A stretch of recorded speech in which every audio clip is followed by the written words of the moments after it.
সুন্দর করে দেখবেন তেল সাবান দিয়া বাচ্চাটারে পরিষ্কার কইরা তুলতুলে করে আস্তে আস্তে গালে মুখে চুম্বন দিয়া সন্তানটারে মা বড় করে। কিন্তু এই সমাজের মধ্যে মায়ের আদর সোহাগ ভালোবাসা পাইয়া বড় হইয়া কোন সন্তান চোখ রাঙ্গাইয়া মা বাবার সাথে কথা বলে, মা বাবার শরীরের উপর আঘাত করে। এ বন্ধু, ওই সমস্ত লোকগুলার কবরের মধ্যে জাহান্নামের আগুন জ্বলে। যেই সন্তানগুলা মায়ের উপর হাত উঠায়, বাবার উপর হাত উঠায়, যেই সন্তানগুলা মার সাথে বিয়াদবি করে, বাবার সাথে বিয়াদবি করে, ওই সন্তানগুলাকে আমার মদিনার কামলিওয়ালা নবী জাহান্নাম দেখতে যখন গিয়েছিলেন তখন রসুল দেখেছেন এদেরকে আল্লাহ কবরের ভিতর জাহান্নামের আগুন দিয়া জ্বালায়। কারণ জানতে চাইলে জিবরাইল আলাইহিস সালাম বলেছিলেন, নবী গো, এরা আপনার উম্মতের মধ্যে একদল লোক দুনিয়ার জমিনে এরা মা বাবার মনে কষ্ট দিত, আঘাত দিত। তাইলে যুবক আপনারা বলুন, মাতা পিতার সম্মান দেওয়া দরকার আছে না নাই? যখন প্রসব ব্যথা হয় বাজান রে, প্রসব ব্যথা এমন একটা ব্যথা, আমার দয়াল নবী হাদিস শরীফের মধ্যে বলেছেন পৃথিবীটা কিয়ামত হলে যেই রকম মনে হয়, একটা বাচ্চা যখন মায়ের লজ্জাস্থান দিয়া প্রসব হয় তখন মায়ের কাছে ঠিক এই রকম মনে হয়। নরমাল ডেলিভারির মাধ্যমে যেই মা বাচ্চা প্রসব করে, ওই মাটাকে গিয়ে জিজ্ঞেস করবেন, মাগো তোমার লজ্জাস্থান দিয়ে যে বাচ্চাটা যে প্রসব করলা, মাগো ব্যথাটা কেমন হইছে? অনেক মা দেখবেন বাচ্চা প্রসবের সময় অজ্ঞান হইয়া যায়, সেন্স হারা হইয়া যায়, ঠিক না বিঠিক? আরে মায়েরও প্রসবের কালে বুক ভাইসা যায় নয়ন জলে রে, ওমা সন্তানের লইয়া কুলে ভুলে প্রসব যন্ত্রণা, দুঃখের দরদি আমার জনম দুঃখে মা, গর্ভধারিণী মা, জনম দুঃখিনী মা, দুঃখের দরদি আমার জনম দুঃখে মা। মা কথা বলে না। শেখ ফরিদ কয়, মা আমি যেমন করেই হোক তোমার গোলামি করব, তোমার ঋণ শোধ করব। গোলামি করা যখন শুরু করে দিল, দিন রাত শেখ ফরিদ মায়ের সেবা করে, করতে করতে করতে গো, একদিন নয়, 2 দিন নয়, একটানা 12 বছর। কয় বছর? একটানা 12টা বছর মারে কান্দে লইয়া হাঁটলো, মায়ের সেবা করলো। এমন সেবা করছে রে, 12টা বছর পার করে দিয়া শেখ ফরিদ কান্দের মধ্য থেকে মারে লামাইয়া ডাক দিয়া কয়, মা মাগো, আমি একদিন নয়, 2 দিন নয়, 12 বছর তুমি মায়ের গোলামি করছি। এখন বলো মা, তোমার দুধের ঋণটা শোধ হইছে নি? মায়ের চোখের পানিগুলা গড়াইয়া গড়াইয়া পড়তেছে। অনয় বিনয় করে শেখ ফরিদ যখন বলতেছে, মা বলো না তোমার দুধের ঋণ শোধ হইছে নি? একবার, 2 বার, 3 বার বলার পরে শেখ ফরিদের মা একটা চিৎকার মেরে বলতেছে, শেখ ফরিদ, হে জাদুমণি, কেন এত পাগলামি করতাছো? আরে পাগল, আমার নবীর কথা যদি সত্য হয়, মৃত্যুর আগের দিন পর্যন্ত যদি তুই মারে কান্দে লইয়া ঘুরস, মার গোলামি করস, তারপরও আমি মায়ের 1 ফোঁটা দুধের ঋণ তুই শোধ করতে পারবে না। মায়ের একদার দুধের দাম কাটিয়া গায়ের চাম, পাপোশ বানাইয়া ঋণের সুদ হবে না, এমন দরদি ভবে কেউ হবে না আমার মা গো। বাবাজিরা আমার, আপনারা বলুন তো, সমস্ত কিছুর মালিককে? সেই মহান মালিকের সঙ্গে কারো কোনো অংশীদারিত্ব আছে? তিনি ওয়াহদাহু লা শারীক, তিনি এক ও দ্বিতীয়, তার কোনো শরীক আছে? আল্লাহ রাব্বুল আলামিনের সঙ্গে যেমন কোনো অংশীদারিত্ব নাই, আমার আল্লাহ পৃথিবীতে এমন 2 জন ব্যক্তিকে সম্মানিত করেছেন, সম্পর্কে একজন আমাদের বাবা, একজন আমাদের মা হন। এই মা বাবার সঙ্গে পৃথিবীতে অন্য কারো কোনো তুলনা নাই। আল্লাহর সাথে যেমন কোনো অংশীদারিত্ব নাই, একটা সন্তানের কাছে তার মা বাবার চাইতে ঊর্ধ্ব মর্যাদার অধিকারী আর কেউ। এই জন্য বাবাজিরা আমার, গভীর মনোযোগ, লম্বা চোনা কথা বলে আপনাদের মনোযোগ নষ্ট করব না। ওই মা বাবার সম্মান বৃদ্ধি করে আল্লাহ রাব্বুল আলামিন সূরা বনী ইসরাঈলের চমৎকার একখানা আয়াতে কারিমা অবতীর্ণ করে বলেছেন, বিসমিল্লাহির রহমানির রহিম।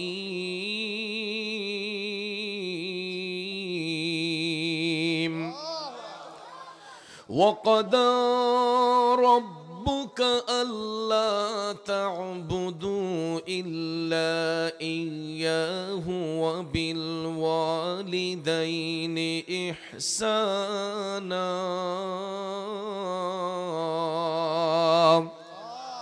জোরে বলুন ঘোষণাটা কার? আল্লাহ রাব্বুল আলামিন ঘোষণা করেছেন। আল্লাহ রাব্বুল আলামিন বলেছেন, হে জগৎবাসীরা, হে আমার বান্দারা, সাবধান, তোমরা আল্লাহ ব্যতীত অন্য কারো ইবাদত করো না। আমার আল্লাহ আদেশ করেছেন তোমরা আল্লাহ ব্যতীত অন্য কারো ইবাদত করো না।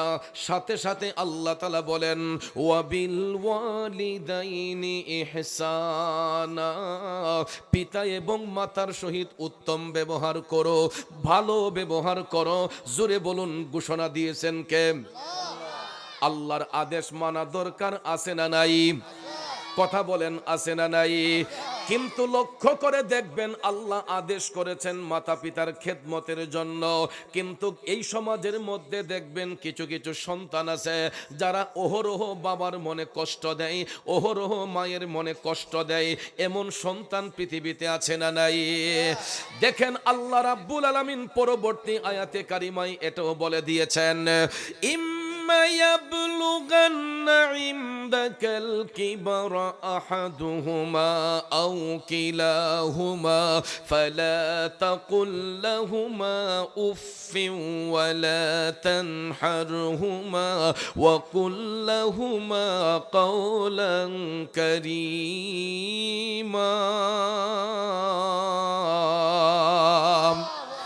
আমার যুবক বন্ধুরা, বাবাজিরা গো, আল্লাহ রাব্বুল আলামিন বলেছেন, হে সন্তানেরা, পিতামাতার দুইজনের কোনো একজন তোমাদের নিকট অসুস্থ হয়ে গেলে, তাদের কোনো একজন বা তাদের উভয়ে তোমাদের নিকট অসুস্থ হয়ে গেলে, বার্ধক্যের বয়সে চলে গেলে, আল্লাহ কই সন্তান ওই মা বাবাকে ধমক দিয়া কথা বলিও না, তাদের সঙ্গে এমন আচরণ করিও না, উফ শব্দটা পর্যন্ত তাদেরকে বলিও না, চোখ রাঙ্গায়া কখনো মা বাবার সঙ্গে কথা বলিও না। ভাইয়ারা আমার, বন্ধুরা আমার, কারণ মা বাবার সঙ্গে সন্তানগুলা যখন অপরাধ করে, বেয়াদবি করে, সমাজের কোনো মা বাবা সন্তানকে অন্তর থেকে অভিশাপ দেয় না, কিন্তু মা বাবার দিলের মধ্যে যেই কষ্টটা অনুভব হয়, এই কষ্টটা আমার আল্লাহর আরশে যাইয়া, আল্লাহর আরশটা তখন থর থর কইরা কাইপা উঠে। আল্লাহু আকবার। এই জন্য কবি বলেছেন, তোমরা কোনোদিনও মা বাবার মনেতে কষ্ট দিও না, তোমরা কোনোদিনও মা বাবার দিলেতে আঘাত দিও না। হায়রে পৃথিবীতে মায়ের মতো আপন কেউ হবে না, পৃথিবীতে বাবার মতো আপন কেউ হবে না, তোমরা কোনোদিনও মা বাবার দিলেতে কষ্ট দিও না। ঠিক কিনা বলুন বন্ধুরা আমার, বাবাজিরা, মা বাবার দিলের মধ্যে আঘাত করলে, কষ্ট দিলে, এই কষ্টটা আমার আল্লাহ পায়। এই জন্য আল্লাহ তাআলা আমাদেরকে শিখিয়ে দিয়েছেন, ওয়াগফির লাহুমা জানাহায যুল্লি মিনার রাহমা। আল্লাহ কই সন্তান মা বাবার সঙ্গে চোখ রাঙ্গায়া কথা বলবা না, দুই হাত বের করে দিয়া মা বাবার সেবা করো, মা বাবার সেবা শুশ্রূষার মধ্যে নিমজ্জিত হয়ে যাও। আর যদি মা বাবা দুনিয়া ছেড়ে চলে যায় বা তারা যদি অসুস্থ হয়, তোমরা আমি আল্লাহর কাছে প্রার্থনা করো, ওয়াকুর রব্বিরহামহুমা কামা রব্বায়ানি সগীর। খায়রা। এর অর্থ হলো, আয় আল্লাহ আমার মা বাবার উপর তুমি রহম হয়ে যাও, দয়াশীল হয়ে যাও। যেমনি ভাবে আমার মা বাবা ছোট্টবেলা আমি সন্তানকে লালন পালন করেছে, আদর সোহাগ করেছে, আল্লাহ গো আমি কচি শিশুর মতো আমার মা বাবারে তুমি লালন পালন করো। বাবাজিরা আমার, এই আয়াতে পাকের ব্যাখ্যা দিতে যাইয়া তাফসির রুহুল বয়ান প্রমাণ করেছে, সন্তান যখন চোখের পানি ছাইরা আমার আল্লাহর কাছে যখন এই অ্যাপ্লিকেশন করে, আমার আল্লাহ কয় ওই সন্তানের চোখের পানিটা জমিনে পড়ার আগেই আমি আল্লাহ তার মা বাবার রুহের উপর খুশি হইয়া যাই। চিল্লাইয়া কন্যা সুবহানাল্লাহ। ওই আমার ভবানীপুরের বাবাজিরা, এ যুবক বন্ধুরা রে, এই সামিয়ানার নিচে আজকে যেই সন্তানগুলা বসেছে এরা বড় ভাগ্যবান রে। কারণ এই মাহফিল হওয়াতে শুধু আমরাই আজকে খুশি না, ওই এলাকার কবরবাসী রুহগুলা আজকে আরো বেশি খুশি। আমরা তাদেরকে দেখি না, কিন্তু রুহগুলা কিন্তু আমাদেরকে দেখতেছে। আজকে যারা মা হারাইয়া বসছো, আজকে যারা বাবা হারাইয়া বসছো, ওই বাবার রুহটা সন্তানের দিকে তাকাইয়াছে রে, ওই মা রুহটা সন্তানের দিকে তাকাইয়াছে। কখন মাহফিলটা শেষ হবে, হুজুর কখন হাত উঠাইয়া সবাই নিয়ে বলবে ওয়াকুর রাব্বির হামহুমা কামা রব্বায়ানি সগীরা। ওই ডাক্তার অপেক্ষা করতেছে কবরবাসীরা। এই জন্য ওই সামিয়ানার নিচে আজকে যেই সন্তানগুলা বাবা হারাইয়া মা হারাইয়া স্বজন হারাইয়া বসছে গো, এরা বড়ই ভাগ্যবান। কিন্তু তাকাইয়া দেখেন ওই মাহফিলটাকে ঘিরে আজকে কত মানুষ গিয়ে দেখেন রাস্তায় ঘোরাঘুরি করতেছে, কত মানুষ গিয়ে দেখেন রাস্তার মোড়ে বৈশা মোবাইল ফোনে ছক্কা খেলতেছে। আর আমরা নবীর প্রেমিক গুলাকে আল্লাহ তাআলা এই মুহূর্তে দুনিয়ার অপকর্ম থেকে দূরে রেখে একটা সুন্দর পরিবেশে বসার সুযোগ দিয়েছেন। কথা কোন ঠিক কিনা? আরে মা বিনে বান্ধব নাই রে, মা বিনে বান্ধব নাই রে, এই যে সোনার দুনিয়ায় ভেবে দেখো কি করছো এই মায়ের লাগিয়া, ভেবে দেখো কি করছো এই মায়ের লাগিয়া। যুবক বন্ধুরা, একটা বার শৈশবের কথা চিন্তা করো রে। বয়সটা যখন আমার 1 মাস 2 মাস 3 মাস 2 বছর পর্যন্ত ওই শিশু বাচ্চা মায়ের কোলে প্রস্রাব করে, পায়খানা করে। অনেক সময় দেখা যায় শীতের দিনে একটা কাপড় ভিজাইয়া দিছে, মা এটা খুইলা আরেকটা কাপড় পরাইয়া দিছে। এই রকম ভাবে যুবক দেখবা ছোট্ট শিশুগুলাকে এই শীতের দিনে ঘন ঘন বাচ্চা প্রস্রাব করার কারণে, পায়খানা করার কারণে ওই মা চুলার মধ্যে গরম পানি কইরা, গরম পানি দিয়া বাচ্চার গায়ে ঠান্ডা না লাগার জন্য ওই বাচ্চাটার প্রতি কত যত্ন করে একটা মা। সুন্দর করে দেখবেন তেল সাবান দিয়া বাচ্চাটারে পরিষ্কার কইরা তুলতুলে করে আস্তে আস্তে গালে মুখে চুম্বন দিয়া সন্তানটারে মা বড় করে। কিন্তু এই সমাজের মধ্যে মায়ের আদর সোহাগ ভালোবাসা পাইয়া বড় হইয়া কোন সন্তান চোখ রাঙ্গাইয়া মা বাবার সাথে কথা বলে,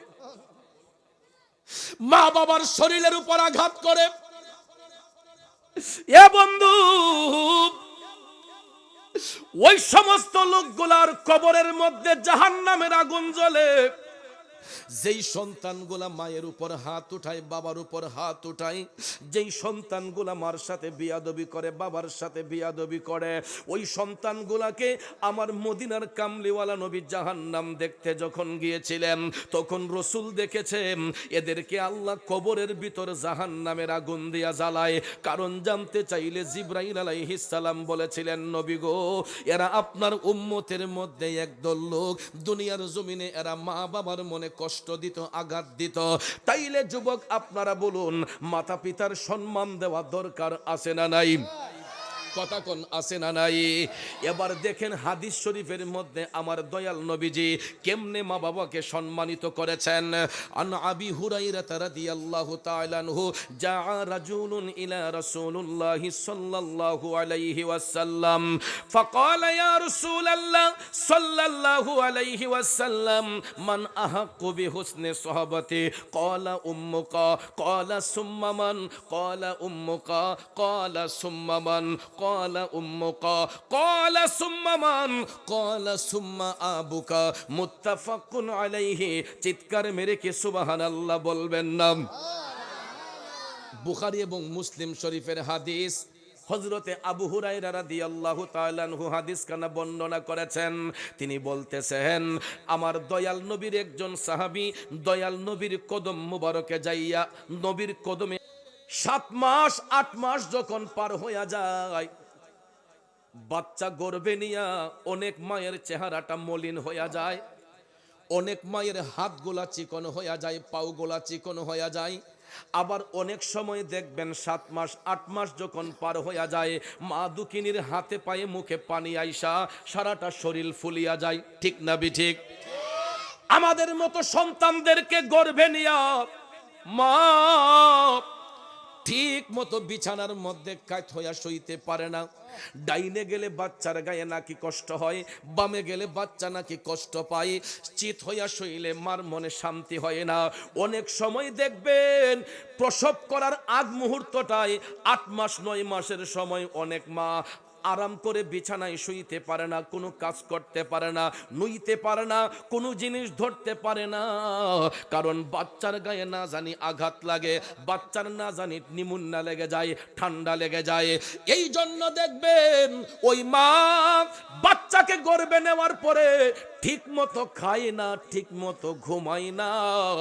শেষ পর্যন্ত দেখা যায় মায়ের যখন প্রসব ব্যথা শুরু হয়, অনেক সময় 9 মাসের সময়, অনেক সময় 10 মাস 10 দিন যখন পার হয়, ওই মায়ের যখন প্রসব ব্যথা হয়, বাজান রে, প্রসব ব্যথা এমন একটা ব্যথা, আমার দয়াল নবী হাদিস শরীফের মধ্যে বলেছেন, পৃথিবীটা কিয়ামত হলে যেই রকম মনে হয়, একটা বাচ্চা যখন মায়ের লজ্জাস্থান দিয়া প্রসব হয়, তখন মায়ের কাছে ঠিক এই রকম মনে হয়।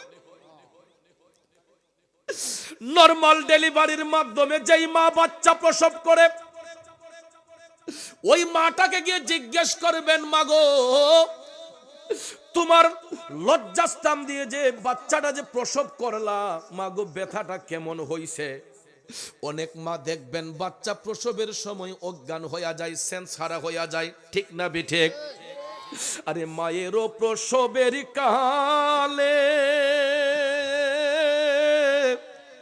বুক ভাইসা যায় নয়ন জলে রে, ওমা সন্তানের লইয়া কুলে ভুলে প্রসব যন্ত্রণা, দুঃখের দরদি আমার জনম দুঃখে মা, গর্ভধারিণী মা জনম দুঃখিনী মা, দুঃখের দরদি আমার জনম দুঃখে মা। খারাপ লাগতেছে ভাইয়েরা, এ যুবক বন্ধুরা, আমার বাবাজিরা গো, ওই সন্তান প্রসবের সময় মায়ের কাছে এমন মনে হয় যেন পৃথিবীটা কিয়ামত হইয়া গেছে। এরপরেও দেখবেন যখন বাচ্চা প্রসব হওয়ার পরে মায়ের নাভি থেকে বাচ্চার নাভিটা যখন কাটা হয়, ওই বাচ্চাটাকে দেখবেন পানি দিয়া ধুইয়া একটা টাওয়াল দিয়া মুড়াইয়া দাইমা যখন মায়ের বুকের মধ্যে নিয়ে তৈলা দেয়, মায়ের কোলে যখন তৈলা দেয়, মা যখন বাচ্চার দিকে তাকায়, মা যখন বাচ্চার চেহারার দিকে তাকায়, ওই মা তখন বলে না যে আমার ছেলে কালো হইছে, আমার ছেলে ফর্সা হইছে, আমার ছেলে শ্যামবর্ণ হইছে, আমার মেয়ে শ্যামবর্ণ হইছে, কালো হইছে। এই রকম কোন কালারের দিকে মা নজর করে না। যেই কোনো কালার হোক, নাক বুচা হোক, চোখ বাঁকা হোক, মুখটা বাঁকা হোক, মা যখন বাচ্চাটারে কোলের মধ্যে নেয়, ওই বাচ্চার চেহারার দিকে তাকানোর সাথে সাথে 10 মাস 10 দিনের প্রসব ব্যথার জ্বালা দুঃখিনী মা সেকেন্ডের মধ্যে ভুলে যায়। ঠিক না বেঠে?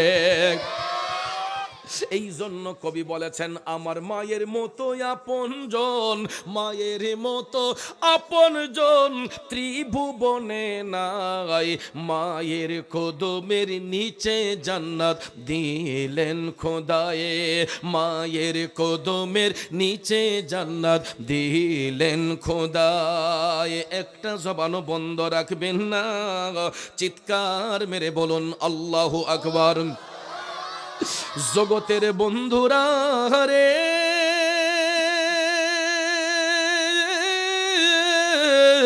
ও ভবানীপুরের বাবাজিরা গো, আমার সম্মানিত মা বোনরা যারা শুনছেন, বাচ্চা কুলে নেওয়ার সাথে সাথে 10 মাস 10 দিনের প্রসব বেতার জ্বালা সেকেন্ডের মধ্যে ভুলে যাওয়ার কারণে হাদিসে মোবারকায় আমার মদিনার কামলিওয়ালা নবী প্রথমবার মাকে সম্মানিত করেছেন। বুঝে আসছে তো? এবার আসুন সামনে যাই সাহাবীর দ্বিতীয় প্রশ্নের জবাবে।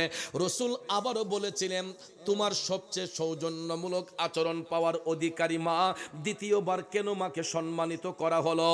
এ নবীর প্রেমিকেরা, বাবাজিরা আমার, চিন্তা করে দেখবেন, বাচ্চাটা ভূমিষ্ঠ হওয়ার সাথে সাথে যখন ওই বাচ্চা চিৎকার করে কান্নাকাটি করে, ওই বাচ্চার কান্নাটা বন্ধের জন্য আমার আল্লাহ তাআলা দোকানের কোনো দুধ তার মুখে সঙ্গে সঙ্গে দেওয়া হয় না, গাভীর দুধটা গরম করে বাচ্চার মুখে দেওয়া হয় না।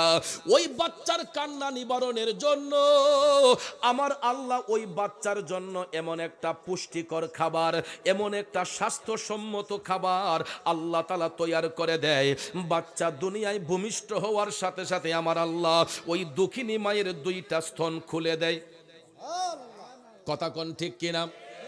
বাচ্চা দুনিয়াতে আসার আগ মুহূর্ত পর্যন্ত মায়ের স্তনের মধ্যে কোনো খাবার থাকে না, কিন্তু বাচ্চাটা জন্ম হওয়ার সাথে সাথে, এটা মানুষের বাচ্চা হোক পশুর বাচ্চা হোক, দেখবেন বাচ্চা আসার সাথে সাথে আল্লাহ তার খাবারও নির্ধারণ করে। বাবাজিরা আমার, ওই কান্না বন্ধের জন্য বাচ্চার মুখে যদি দুনিয়ার গাভীর দুধটা গরম করে দেওয়া হইতো, ওই বাচ্চার ঠোঁটটা পুড়ে যাওয়ার সম্ভাবনা থাকতো। দুধটা যদি ঠান্ডা হইতো, পেটের মধ্যে ফুড পয়জন দেখা দিতে পারত। দোকানের লেট্টোজেন দুধ বলেন, যত দামি দামি দুধ বলেন, এইগুলা যদি গরম কইরা বাচ্চার মুখে দেওয়া হইতো, অনেক সময় বাচ্চার মুখ পড়ে যাওয়ার সম্ভাবনা থাকতো, পেটের মধ্যে ফুড পয়জন দেখা দিতে পারতো কিনা? কিন্তু আমার আল্লাহ ভূমিষ্ঠ হওয়ার পরে বাচ্চার কান্না নিবারণের জন্য এমন একটা পুষ্টিকর খাবার মায়ের স্তনে আল্লাহ দান করছে। এটা শুকনাও নয়, ভারীও নয়, পাতলাও নয়, বেশি ঘনও নয়, বাচ্চার উপযুক্ত খাবার হিসেবে আমার আল্লাহ এটারে এত সুন্দর মডিফাই কইরা বাচ্চার মুখে দেয় গো। ওই বাচ্চাটা মায়ের দুধটা মুখে দেওয়ার সাথে সাথে অটোমেটিকলি তার কান্নাটা বন্ধ হয়ে যায়। ঠিক না বেঠি? এই জন্য কবি বলেছেন, 2 বছর পান করালেন মায়ের বুকের দুধ, কুলে বুকে নিয়ে আমায় দিলেন কত সুখ। 2 বছর পান করালেন মায়ের বুকের দুধ, আমায় দিলেন কত সুখ। কিভাবে সেই মাকে ছেলে মন্দ কথা বলে, মা কেন এত দামি জানে না সকলে, জানতো যদি পড়তো দেখে কোরআন হাদিস খুলে। একটি হজের সওয়াব মিলে মাকে একবার দেখিলে, দেখিলে মা কেন এত দামি জানে না সকলে। কথা বলেন ঠিক কিনা? আব্বাজির আমার, ওই জন্মের পর থেকে 2 থেকে 2.5 বছর পর্যন্ত ছেলে হোক মেয়ে হোক, মায়ের স্তন থেকে আমরা দুধ পান করি কি করি না? কথা বলেন, করি কি করি না? জন্মের পরে 2 থেকে 2.5 বছর মায়ের স্তন থেকে দুধ পান করি। এই জন্য আমার মদিনার কামলিওয়ালা নবী বলেছেন, পৃথিবীর সন্তানেরা মৃত্যুর আগের দিন পর্যন্ত, মৃত্যুর আগের দিন পর্যন্ত সন্তানগুলা যদি মায়ের গোলামি করে, পৃথিবীর কোনো সন্তান ওই মায়ের একটা ফোঁটা দুধের ঋণ শোধ করতে পারবে না। মায়ের একদার দুধের দাম কাটিয়া গায়ের চাপ, পাপোশ বানাইয়াও ঋণের সুদ হবে না। এমন দরদি ভবে কেউ হবে না আমার মা গো। ঠিক কিনা বলেন? যুবক বন্ধুরে, বড় দুঃখ লাগে, কষ্ট লাগে, সন্তানগুলা যখন উপযুক্ত হইয়া যায়, রোজগারি হইয়া যায়, যেই বয়সটাতে মা বৃদ্ধ হইয়া যায়, বাবা বৃদ্ধ হইয়া যায়, ওই সময় আইসা দেখি আমরা সন্তানগুলা মা বাবারে নিয়ে ভাগাভাগি করি। বড় মিয়া কয় মাইজুম মিয়া তুমি বাপরে খাওয়াইও, মাইজুম মিয়া কয় তুমি আম্মারে খাওয়াইও। আবার 1-2 মাস খাওয়ানোর পরে মাইজুম মিয়া কয় করে আমার বেশবা তুই এখন খাওয়াইছ আম্মারে। কথা কোন ঠিক না বেঠিক? এ যুবক, একটাবার তোমার শৈশবের কথা মনে করো, যখন তোমরা 3-4টা ভাই বোন পড়াশোনা করছো, বাবার হোটেলে খাইছো। বাবা তো ইচ্ছে করলে পারতো একটা ছেলেরে এতিমখানায় দিতে, একটা ছেলেরে পারতো অন্যের বাড়িতে ফাটাইতে, কিন্তু বাবাদের আমার ওই বাবা নিজে কষ্ট কইরা 3-4টা ছেলে মেয়েরে মানুষের মতো মানুষ বানাইছে। 3-4টা ছেলে মেয়েরে খাবার দাবারের খরচ যোগাইয়া, পড়াশোনার খরচ যোগাইয়া মানুষের মতো মানুষ কইরা দিছে। আর ওই বাবাটা বৃদ্ধ হয়ে গেছে সংসারের হাল ধরতে ধরতে, সংসারে খাটনি খাটতে খাটতে মা বৃদ্ধ হয়ে গেছে, বাবা বৃদ্ধ হয়ে গেছে। যখন তাদের আরামের সময়, যখন তাদের একটু আরামের সময়, ওই সময় আইসা দেখা যায় মা বাবা সন্তানের মাথার বোঝা হইয়া যায়। রাগ করছেন নি? কথা সত্য না মিথ্যা? বাবাজিরা রে, 3 কথার বিবির ফাঁদে পইরা বাবার মনে কষ্ট দিও না, মার মনে কষ্ট দিও না। কারণ আমার আল্লাহর আযাব আসতে বেশি সময় লাগে না, আবার আল্লাহর রহমত আসতে বেশি সময় লাগে না। দয়াল নবী বলেছেন, মৃত্যুর আগের দিন পর্যন্ত মায়ের গোলামি করলে একটা সন্তানও মায়ের ঋণ শোধ করতে পারবে না, 1 ফোঁটা দুধের ঋণ শোধ করতে পারবে না। কারণ পৃথিবীর সমস্ত টাকা পয়সা যদি এক পাল্লায় হয়, মায়ের একটা ফোঁটা দুধ যদি এক পাল্লায় হয়, আমার দয়াল নবী বলেছেন ওই মায়ের একটা ফোঁটা দুধের পাল্লায় আমার আল্লাহ ভারী করে দিবে। গভীর মনোযোগ।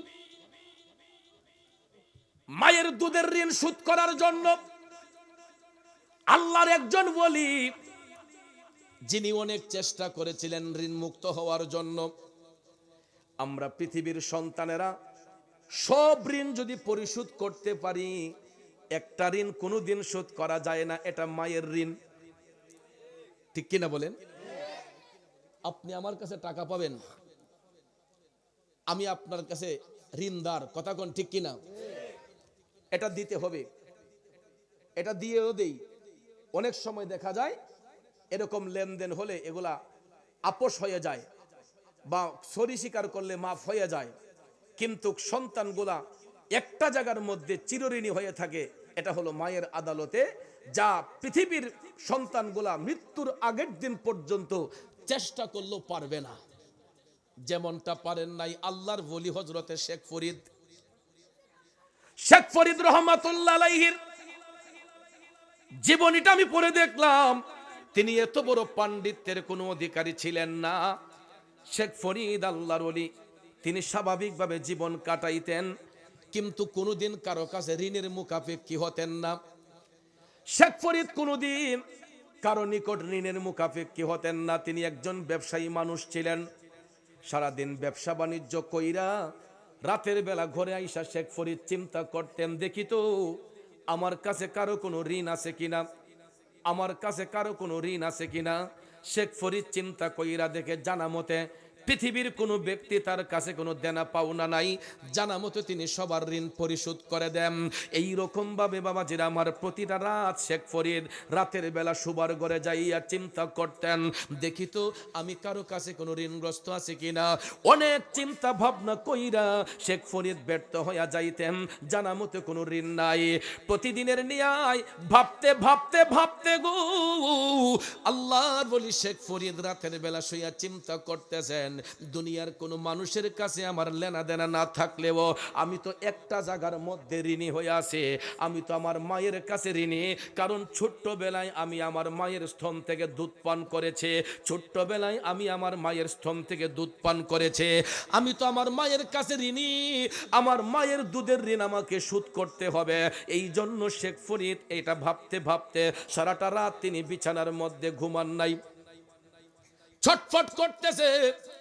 ছটফট করতে করতে করতে বাবাজির আমার রাত যখন শেষ হয়ে গেল, ঠিক ফজরের পূর্ব মুহূর্তে হঠাৎ করে মসজিদের এলান শোনা যাচ্ছে, আসসালাতু খায়রুম মিনান নাওম।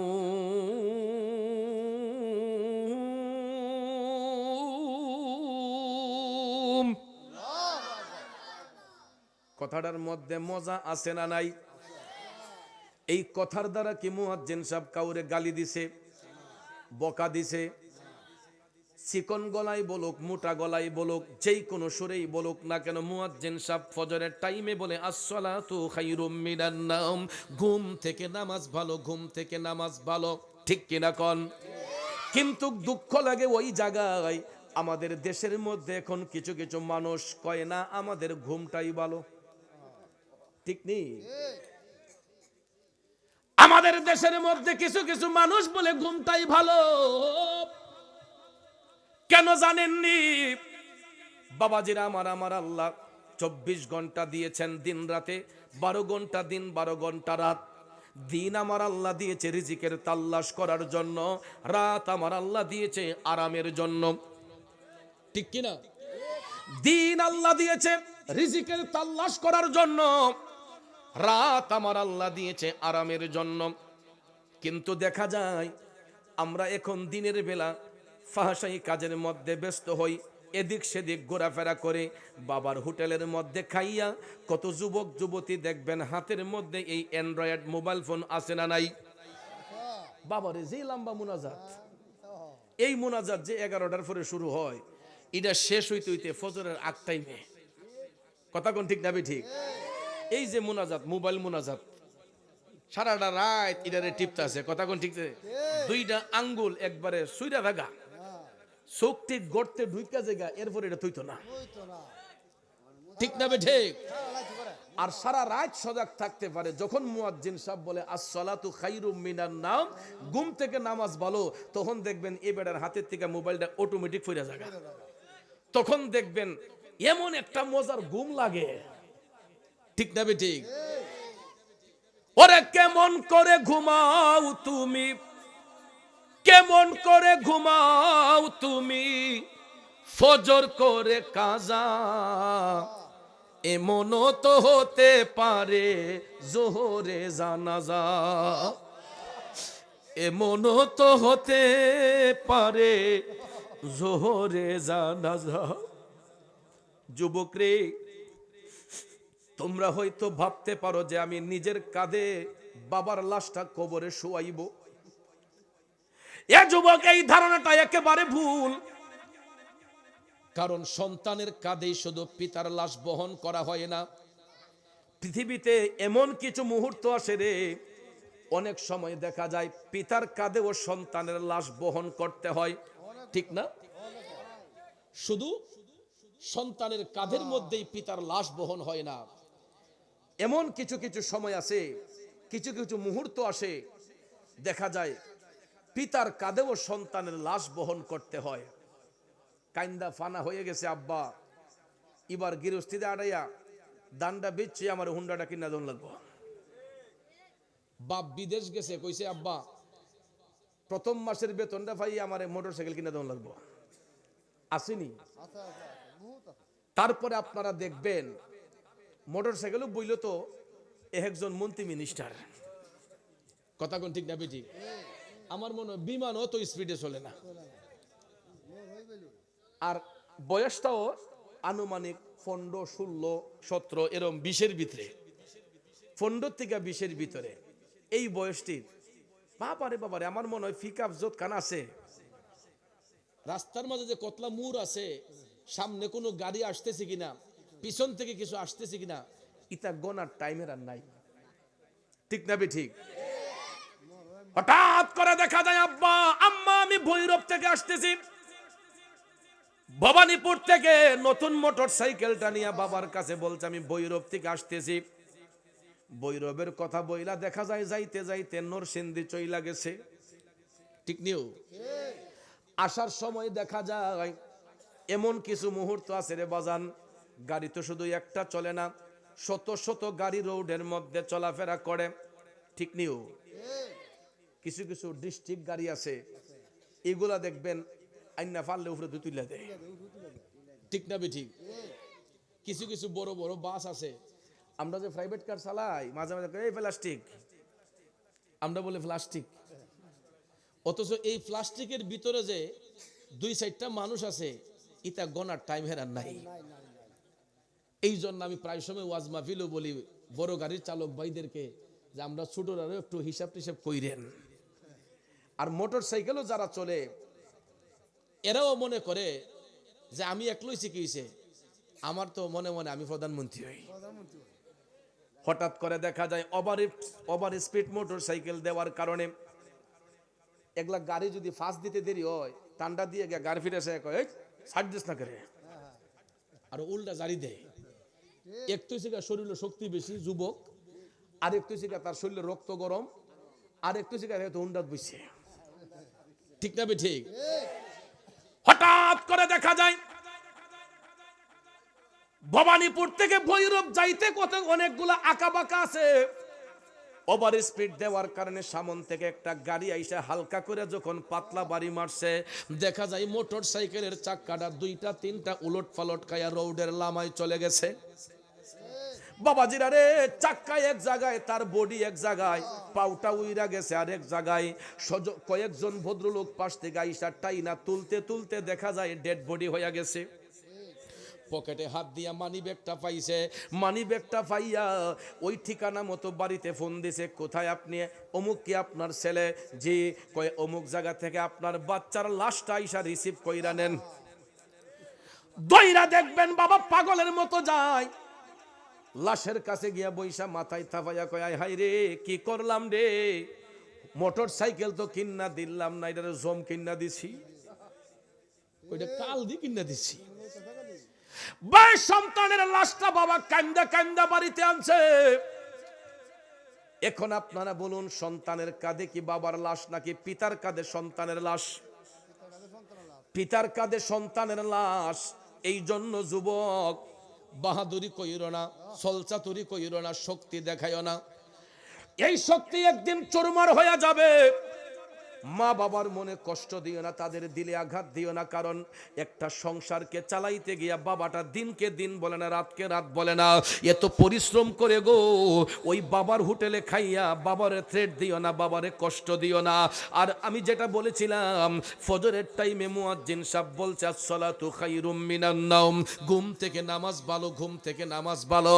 এই কথাটা শোনার সঙ্গে সঙ্গে নামাজি ব্যক্তি যারা হয়, মুমিন ব্যক্তি যারা হয়, এরা 7 রাতের জাগনা হইলেও বিছানার মধ্যে পিঠ রাখতে পারে না। 7 রাতের জাগনা হইলেও যারা ফজর ফরিন না ব্যক্তি, এরা দেখবেন অটোমেটিকলি চোখ থেকে ঘুম জাগা। কথা কোন ঠিক কিনা? যুবক বায়ান আমার,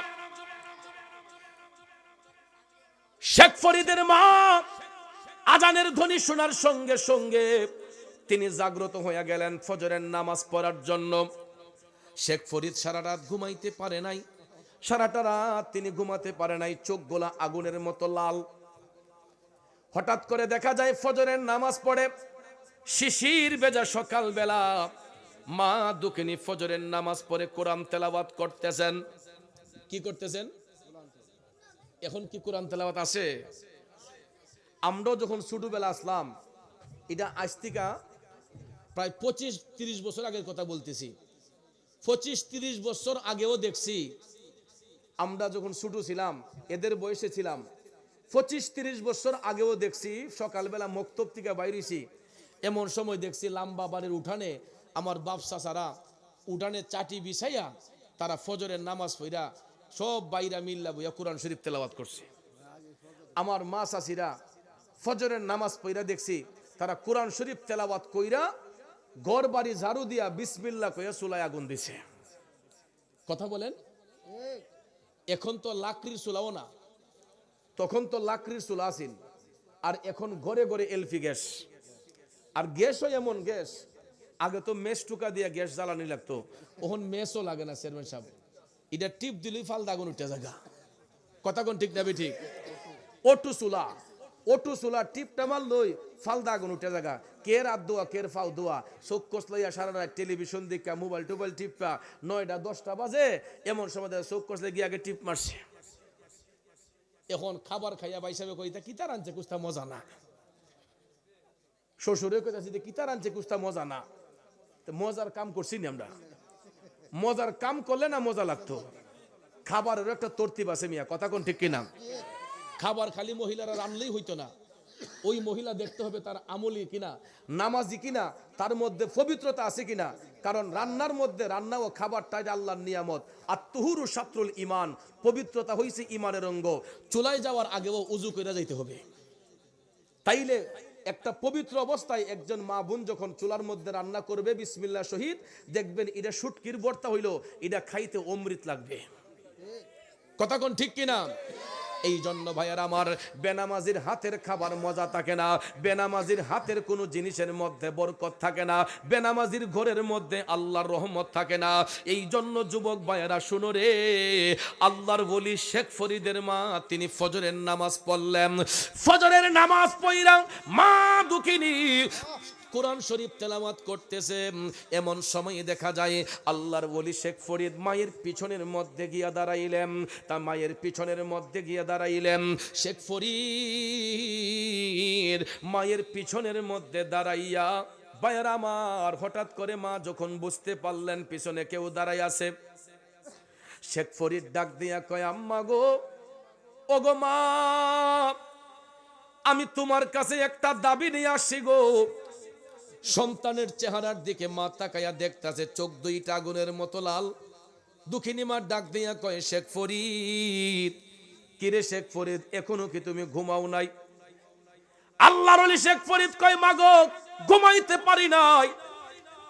দুঃখিনী মা ডাক দিয়া কয় জাদুমণি রে, কেন ঘুমাইতে পারস নাই? শেখ ফরিদ কান্দা কান্দা কয় মা,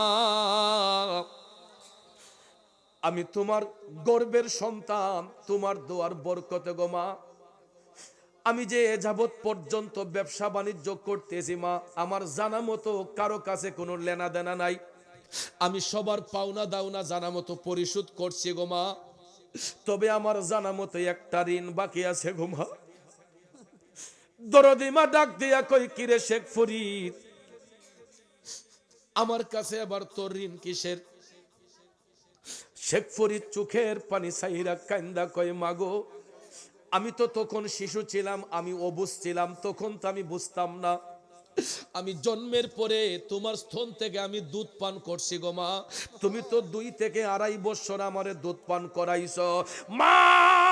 ওই দুধের ঋণটা আমি শোধ করতে চাই, কারণ তখন তো আমি রোজগারি ছিলাম না, চলতে পারতাম না মা গো মা, তখন তো আমার ইনকামিং সোর্স ছিল না, আমি তো তখন তোমার স্তন থেকে দুধ পান করেছি। বলো মা, এখন তো আমার টাকা পয়সা তোমার দোয়ায় আছে, কত টাকা দিলে তোমার দুধের ঋণটা শোধ হবে? আল্লাহু আকবার বলেন। টাকার পাগল, সম্পদের পাগল, কখনো মা সন্তানের টাকার প্রতি লোভ করে না, সম্পদের প্রতি লোভ করে না। এই লোভটা থাকে ঘরের বিবি সাহেবের, ঠিক নেই? এই যে সামনে আমাদের ঈদ আসতেছে, রমজান মাস, রোজার ঈদ আমরা সবাই কাপড় চোপড় কিনা দেই না ভাই সাহেব? বাচ্চা কাচ্চা সহ বরের পরিবার, মা বাপ সবাই কাপড় টাপড় কিনা দেই। রোজগারি যারা, আপনি দেখেন আপনার বাবার জন্য একটা সুতি লুঙ্গি আনছেন, গেঞ্জি আনছেন, মার জন্য একটা কাপড় আনছেন, বিবি সাহেবের জন্য একটা দামি জামা আনছেন, আনার পরে আপনার আব্বা রেগে কইবেন আব্বা আপনার লেগে একটা সুতি লুঙ্গি আনছি আব্বা, দামি একটা গেঞ্জি আনছি। দেখবেন বাবার যদি দেখতে একটু অপছন্দ হয়, ছেলে আনছে, ওই বাবা কয়েন পুত্রে তোর পছন্দ অনেক সুন্দর, হ্যাঁ খারাপ হইল কয় না এটা অনেক সুন্দর। মার একটা শাড়ি দিয়েছেন 700 টাকা দিয়ে, 1000 টাকা দিয়ে, মার যদি এটাও খারাপ লাগে দেখতে, কিন্তু সন্তানের কথা মনে করে কয় ফুত তোর অত সুন্দর চয়েস কেমনে হইল, তোর অত সুন্দর চয়েস কেমনে আল্লাহ দিল। তখন দেখবেন সন্তানের মন খুশি করার জন্য মা তার মনে সান্ত্বনা দিয়ে কয় ফুত অনেক সুন্দর হইছে। কিন্তু গরের বিবি সাহেবরে যদি 3000 4000 টাকা জামাই না দেন, এটা সুতার মাঝে দুই হালি টিপে টিপ্পা সাইরা কয় ইতার যোগ্য আমি, কথা কোন ঠিক না বেটি? হ্যাঁ ইডের যোগ্য আমি কইয়া দেখবেন জারি মেরে ফালাই দেয়। আমার মনে হয় গায়ে বাসু সব দিল ওইটার মন রাখুন যেত না, ঠিক নিও কা। কিন্তু মারে যদি আপনি অল্প কিছু দেন, কিছু যদি নাও দেন, শুধু মন থেকে যদি মারে মা কইয়া ডাক দেন, বাবা কইয়া ডাক দেন, তারপরও মার মন খুশি হয়, বাবার মন খুশি হয়। এ যুবক বন্ধুরা, মা সন্তানের টাকা চাই না, সম্পদ চাই না, ধন দৌলত কিছুই চাই না রে। শেখ ফরিদ ডাক দিয়া কয়, মা কথা বলো না কেন? টাকা যদি না চাও আমি তোমার সম্পদ লিখে দেব, সম্পদ যদি না চাও আমি কেমনে তোমার দুধের ঋণ শোধ করব? সন্তানের মুখে এই কথা শুই না মায়ের বাক শক্তি বন্ধ হয়ে গেছে, মা কথা বলা বন্ধ হয়ে গেছে। শেখ ফরিদ কয়, মা আমি গোলামি কইরা হইলেও তোমার দুধের ঋণ শোধ করতে চাই। এরপর থেকে শেখ ফরিদ দিন রাত সব সময় মার সেবা করা শুরু করে দিল। সুবহানাল্লাহ কোন। এই চুপ। মা কথা বলে না। শেখ ফরিদ কয়, মা আমি যেমন করেই হোক তোমার গোলামি করব, তোমার ঋণ শোধ করব। গোলামি করা যখন শুরু করে দিল, দিন রাত শেখ ফরিদ মায়ের সেবা করে, করতে করতে করতে গো, একদিন নয়, 2 দিন নয়, একটানা 12 বছর। কয় বছর? একটানা 12টা বছর মারে কান্দে লইয়া হাঁটলো, মায়ের সেবা করলো। এমন সেবা করছে রে, 12টা বছর পার করে দিয়া শেখ ফরিদ কান্দের মধ্য থেকে মারে লামাইয়া ডাক দিয়া কয়, মা মাগো, আমি একদিন নয়, 2 দিন নয়, 12 বছর তুমি মায়ের গোলামি করছি। এখন বলো মা, তোমার দুধের ঋণটা শোধ হইছে নি? মায়ের চোখের পানিগুলা গড়াইয়া গড়াইয়া পড়তেছে। অনয় বিনয় করে শেখ ফরিদ যখন বলতেছে, মা বলো না তোমার দুধের ঋণ শোধ হইছে নি? 1 বার 2 বার 3 বার বলার পরে শেখ ফরিদের মা একটা চিৎকার মেরে বলতেছে, শেখ ফরিদ এ জাদুমণি, কেন এত পাগলামি করতাছো? আরে পাগল, আমার নবীর কথা যদি সত্য হয়, মৃত্যুর আগের দিন পর্যন্ত যদি তুই মারে কান্দে লইয়া ঘুরস, মার গোলামি করস, তারপরও আমি মায়ের 1 ফোঁটা দুধের ঋণ তুই শোধ করতে পারবে না। মায়ের একদার দুধের দাম কাটিয়া গায়ের চাম, পাপুষ বানাইয়া ঋণের সুদ হবে না। এমন দরদি ভবে কেউ হবে না আমার মা গো। কষ্ট হইতেছে আমার বাবাজিরা, গভীর মনোযোগ। এই কথাটা শোনার সঙ্গে সঙ্গে শেখ ফরিদ অজ্ঞান হইয়া গেল, সেন্স হারা হইয়া গেল।